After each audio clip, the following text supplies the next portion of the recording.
se sont réunis pour débattre de cette nouvelle théorie.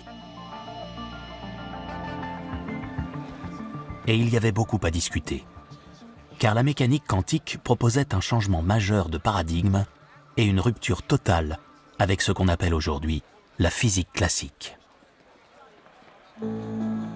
La physique classique héritée de Newton est déterministe, avec une horloge maîtresse universelle. Si vous lancez une balle avec à chaque fois la même force, la même vitesse et le même angle, elle va toujours retomber au même endroit.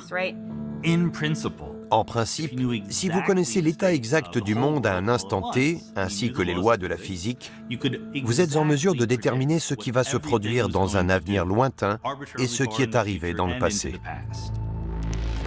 En physique classique, même les événements qui nous semblent aléatoires ne le sont pas vraiment. Certaines choses nous semblent aléatoires au quotidien, comme un lancer de dés. Ça ressemble à du hasard. En réalité, le résultat que les dés vont fournir est déterminé par un ensemble d'événements. Si je vous disais exactement comment je compte lancer les dés, Vous pourriez prédire le résultat final à partir de ce lancer initial.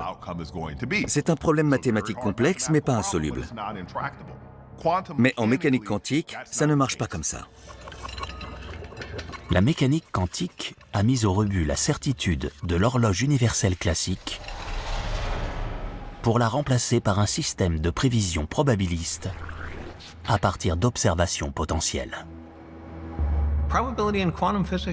La probabilité en physique quantique prend une toute autre dimension, parce que même si les lois de la physique nous fournissent une description la plus complète possible de la réalité, il est impossible de prédire quel résultat spécifique on obtiendra en observant un système quantique.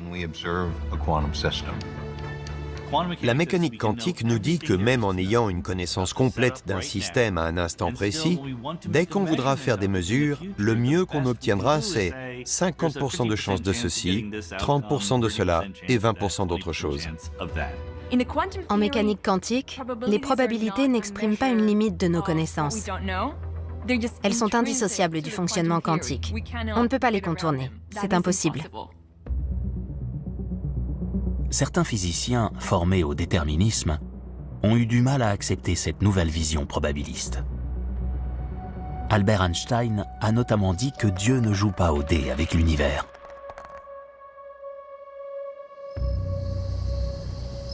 Mais la mécanique quantique présente une autre caractéristique encore plus étrange. En physique classique, la réalité extérieure est indépendante de l'observateur. Si vous regardez la Lune, vous n'avez aucune influence sur elle. Et lorsque vous ne l'observez plus, les lois déterministes de la physique continuent de guider la Lune dans le ciel. Mais en mécanique quantique, les choses sont plus curieuses. L'idée fondamentale de la mécanique quantique, celle qu'on a vraiment du mal à appréhender, même nous autres physiciens, c'est que contrairement aux autres domaines de la physique, elle sépare ce qui se passe dans un système quand on ne l'observe pas de ce qu'on voit au moment où on le mesure. À quelques exceptions près,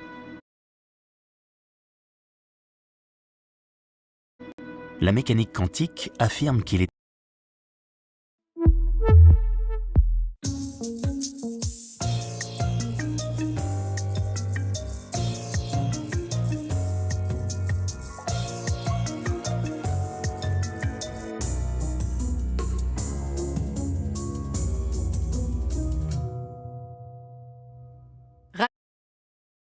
Ravi de vous retrouver pour ce nouveau numéro du Dessous des cartes. On commence cette émission en France, à Biarritz, une cité balnéaire connue du sud-ouest français où vit Vladimir Ossetchkine, un opposant russe réfugié en France, coupable aux yeux de Vladimir Poutine d'avoir, après des séjours avec les grandes. Pour le comprendre, direction Pyongyang, en Corée du Nord. Le bureau 121 nord-coréen a déclenché depuis 2014 des cyberattaques régulières qui paralysent. Démasqué par les soviétiques en 1985 et décoré par la reine Elisabeth II en 2007, compagnon de l'ordre de Saint-Michel et de Saint-Georges, de quoi rendre un certain James Bond un brin jaloux. Un autre livre pour aller plus loin, celui de la journaliste Stéphanie Duncan, Espion, une histoire vraie, aux éditions Talendier.